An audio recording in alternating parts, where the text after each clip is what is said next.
Aku dianggap sebagai psikopat terganteng di Korea Selatan. Perkenalkan, namaku Kang Hosun. Aku pria kelahiran tanggal 10 Oktober tahun 1969. Aku telah menikah sebanyak 4 kali, mendapat 2 anak dari istri pertama dan mendapat 1 anak dari istri keduaku. Aku sudah bercerai dengan istri pertama hingga ketigaku. Anak-anakku tinggal bersama istri keempatku dan ibu mertua. Suatu ketika, setelah selesai menjalani masa wajib militer, aku membuka usaha toko. Namun karena sepi, aku beralih jadi supir truk. Setelah membeli truk dan menjadi supir truknya, ternyata terjadi masa krisis ekonomi. Akhirnya aku putuskan membakar truknya. Ternyata, aku mendapat uang kompensasi banyak dari truk yang aku asuransikan. Setelah itu, aku coba buka restoran, tapi sepi. Jadi aku bakar restorannya, dan mendapat uang kompensasi asuransi yang banyak lagi. Dari uang asuransi, ku beli mobil kecil yang juga ku bakar lagi untuk mendapat uang kompensasi asuransi yang banyak. Setelahnya aku membuka bisnis peternakan anjing untuk disembelih dan dijadikan bahan makanan konsumsi. Karena ini bisnisku sendiri, jadi aku yang menjadi penjegal atau penyembelih anjingnya. Ku bunuh beberapa anjing dengan cara sesuka hatiku. Hingga akhirnya ku rasakan sensasi kenikmatan membunuh makhluk hidup. Kemudian pada tahun 2005, aku pergi ke rumah ibu mertua istriku dan ku bakar rumahnya. Jadi istri keempatku dan ibu mertuaku meninggal, tapi aku dan anakku berhasil kabur. Dan aku pun berhasil mendapat uang asuransi sebesar 400 juta won dari rumah yang terbakar. Aku juga memulai aksi pemerkosaan dan pembunuhan dari tahun 2006 hingga 2008. Korbanku dari wanita pegawai negeri sipil, wanita penghibur, ibu rumah tangga hingga mahasiswi. Mulanya aku mengajak mereka naik mobil yang aku pasangi foto-fotoku bersama keluarga agar mereka mengira aku orang baik dan lagi aku dikenal mempunyai wajah yang tampan. Setelah mau diajak pergi, baru aku melakukan aksinya dan aku selalu membunuh mereka dengan cara mencekik menggunakan stocking milik mereka, bahkan ada yang menggunakan dasi dan celana dalam mereka. Pada tanggal 24 Januari tahun 2009 aku berusaha membakar mobil agar menghilangkan barang bukti, tapi polisi berhasil menangkapku dan tim forensik berhasil menemukan darah korbanku pada bajuku.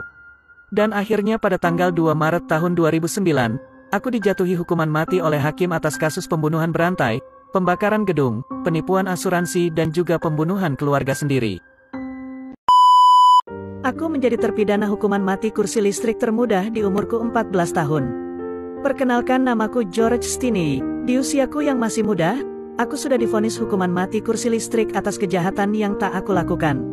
Aku dituduh membunuh dan memperkosa 2 gadis kulit putih pada tahun 1944, yaitu Betty June Binnicker dan Mary Emma Thames.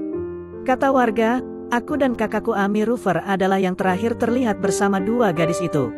Polisi tiba-tiba menangkapku tanpa adanya bukti dan saksi jelas.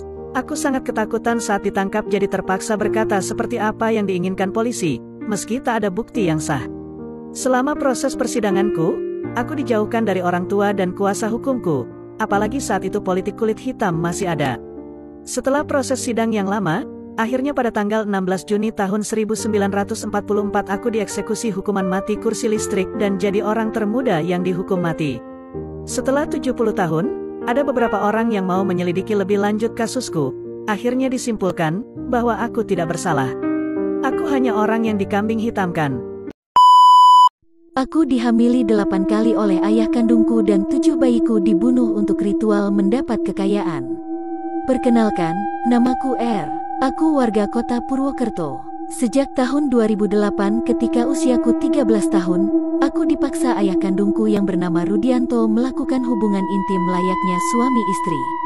Aku adalah anak perempuan satu-satunya dari istri ketiga ayahku yang dinikahinya secara siri.